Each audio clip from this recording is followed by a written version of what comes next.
7 নম্বরে কি বলেন দেখছেন আপনারা এই ওয়াজ শুনতেছেন হ্যাঁ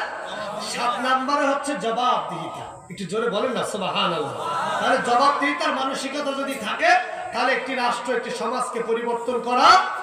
সম্ভব তাহলে আজকের এই আলোচনায় মূল বিষয় ছিল কয়টা একটু সবাই বলেন কয়টা 7টা এই 7টা বিষয় আল্লাহ তাআলা আমাদের প্রত্যেককে মেনে চলবার তৌফিক দান করুক সকলে বলেন আমিন অনেক কথা বলেছি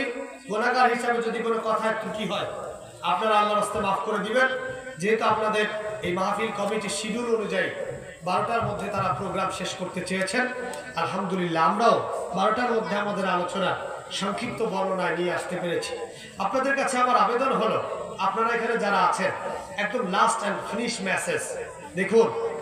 সবকিছু তো হয়েছে এদেশের অনেক কিছু আপনারা দেখেছেন আমি আপনাদের পায়ে হাত দিয়ে বলে যাই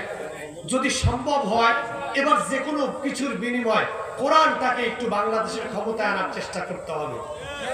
রাজি আছি তো ইনশাআল্লাহ জাস্ট অনলি ওয়ান ট্রাই 54 বছর নৌকা ধানের শীষ লাঙ্গল সবই তো দেখছেন একবার একটু কোরআন দেখি না টেস্ট করি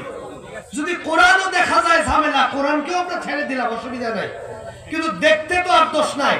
আমি চ্যালেঞ্জ করলাম কোরআন যদি আসে পুরো বাংলাদেশের চেহারা পরিবর্তন হয়ে যাবে চোর ডাকাত গুন্ডা বদমাশ আর খুঁজে